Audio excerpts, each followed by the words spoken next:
Hello दोस्तों, आप सब कैसे हैं। आपका मेरे YouTube चैनल में स्वागत है। आइए आज हम लोग पढ़ेंगे अलंकार। अलंकार क्या है और इसके कितने भेद और प्रकार हैं। तो आइए शुरू करते हैं। तो देखते हैं अलंकार। अलंकार का शाब्दिक अर्थ है आभूषण। जिस प्रकार आभूषणों से शरीर की शोभा बढ़ती है, उसी प्रकार काव्य अलंकारों से काव्य की शोभा बढ़ती है। तो देखते हैं अलंकार के भेद। अलंकार के दो भेद हैं, एक शब्दालंकार और दूसरा अर्थालंकार। अब देखिए शब्दालंकार के अंतर्गत कौन कौन से अलंकार आते हैं। तो शब्दालंकार के अंतर्गत अनुप्रास अलंकार, यमक अलंकार, श्लेष अलंकार, वक्रोक्ति अलंकार। और अर्थालंकार के अंतर्गत कितने अलंकार आते हैं। तो अर्थालंकार के अंतर्गत कम से कम 100 से ऊपर अलंकार आते हैं, लेकिन हम लोग कुछ मोस्ट यहाँ पे अलंकार देखेंगे अर्थालंकार के अंतर्गत, जैसे कि उपमा अलंकार, रूपक अलंकार, उत्प्रेक्षा अलंकार, संदेह अलंकार, भ्रांतिमान अलंकार या भ्रम, भ्रांतिमान या भ्रम। फिर अतिशयोक्ति अलंकार, अन्योक्ति अलंकार, विरोधाभास और विभावना। ये लगभग एग्जामों में पूछे जाते हैं। वैसे तो 100 के आसपास अलंकार हैं। कौन से अलंकार? अर्थालंकार। लेकिन ये मोस्ट हैं जो कि सभी एग्जामों में पूछे जाते हैं। और इसमें देखेंगे शब्दालंकार में तो 4 हैं। और जैसे कि फिर यहाँ पे अनुप्रास, यमक, श्लेष और वक्रोक्ति होते हैं शब्दालंकार में। फिर अनुप्रास के भी 5 भेद हैं, जैसे कि छेकानुप्रास, वित्त्यानुप्रास, लाटानुप्रास, श्रुतानुप्रास और अंत्यानुप्रास। तो हम लोग देखेंगे एक एक करके अनुप्रास के भेद देखेंगे सबसे पहले। तो यहाँ देखेंगे शब्दालंकार के अंतर्गत जो आता है अनुप्रास पहला। तो अनुप्रास क्या है, इसकी परिभाषा देखेंगे। जब काव्य में किसी वर्ण की आवृत्ति एक से अधिक बार होती है। वर्ण मतलब का, खा, गा, घा, अंगा। वर्ण मतलब का, खा, गा, घा, अंगा, चा, छा, दधैया, ये सब वर्ण हैं। तो जब काव्य में किसी वर्ण की आवृत्ति एक से अधिक बार होती है, अर्थात कोई वर्ण एक से अधिक बार आता है, तो वहाँ अनुप्रास अलंकार होता है। जैसे उदाहरण के लिए हम लोग देखेंगे, उदाहरण देखेंगे यहाँ पे तरनी, तनुजा, तट, तमाल, तरुवर, बहु, छाए। इसमें हम लोग देखेंगे वर्णों की आवृत्ति मतलब कौन से वर्ण आ रहे हैं बार बार। तो ता, ता, ता, ता, ता, तो कई बार ता आया है, इसलिए अनुप्रास अलंकार हो गया। अब हम लोग देखेंगे कि अनुप्रास अलंकार जो है, इसमें अनुप्रास अलंकार जो है, देखिए इसमें अनुप्रास अलंकार का भेद जो है छेकानुप्रास। अब हम लोग देखेंगे छेकानुप्रास। छेकानुप्रास के देखेंगे तो क्या होता है छेकानुप्रास। जिस काव्य में एक या अनेक वर्ण अर्थात व्यंजनों की आवृत्ति एक बार स्वरूपतः हुआ क्रमशः हो, वहां पर छेकानुप्रास अलंकार होता है। देखेंगे इसका उदाहरण छेकानुप्रास का, जैसे कि बंदव गुरुपद पदुम परागा। यहाँ पे क्या है, बंदव गुरुपद पदुम परागा और सुरुचि सुबास सरस अनुरागा। देखिए यहाँ पे पा और दा का स्वरूपतः बन रहा है, पा दा, पदुम में पा दा। फिर यहाँ पे क्या है, सा और रा का बन रहा है। देखिए सा रा, सुरुचि सुबास सरस, यहाँ पे भी सारा का बन रहा है। इस पंक्ति में सारा का बन रहा है। इसमें क्या बन रहा है छेकानुपात अनुप्रास का पा द, इसमें पद का बन रहा है और इसमें सर का बन रहा है। ऐसे ही देखेंगे छेकानुप्रास में देखेंगे एक और एग्जाम्पल देखेंगे, बाल बेल सूखी सुखद, इही रूखे रुख धाम। अब देखिए यहाँ पे बाल बल, यहाँ पे बा अल्लाह का बन रहा है। यहाँ पे छेकानुप्रास का एग्जाम्पल, यहाँ पे देखिए वर्णों की आवृत्ति हो रही है, जैसे कि यहाँ पे सा खा। अब देखिए यहाँ पे वर्ण आवृत्ति क्या है, सा ख। यहाँ पे भी सा ख तो हो रही है। यहाँ पे अगले लाइन में हो रही रा ख, र ख।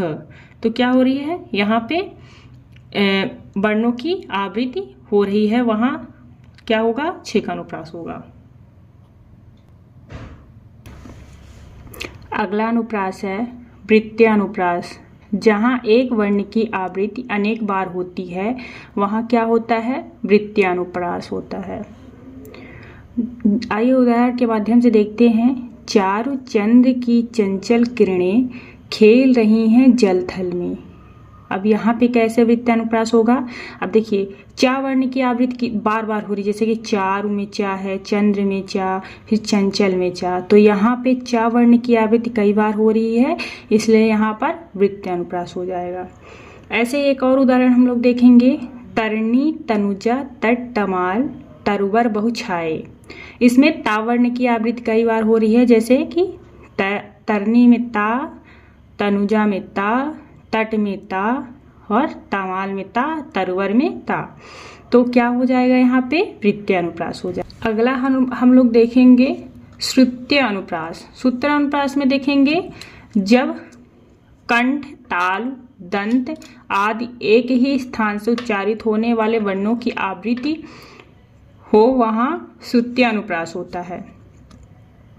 अब कंठ, ताल, दंत से मतलब, अब देखिए जो होते हैं उच्चारण स्थान होते हैं वो कौन कौन से होते हैं, जैसे कि दंत, ओष्ठ, कंठ, ताल और मूर्धा, ये 5 उच्चारण स्थान होते हैं। तो उसमें हम लोग देखेंगे जैसे कि देखेंगे कि एक का वर्ण में क्या क्या आता है। का जैसे कि कंठ से का वर्ण होता है, का खा गा घा अंगा से हम लोग पढ़ेंगे ना, तो कंठ से हम लोग बोलते हैं का खा गा घा अंगा।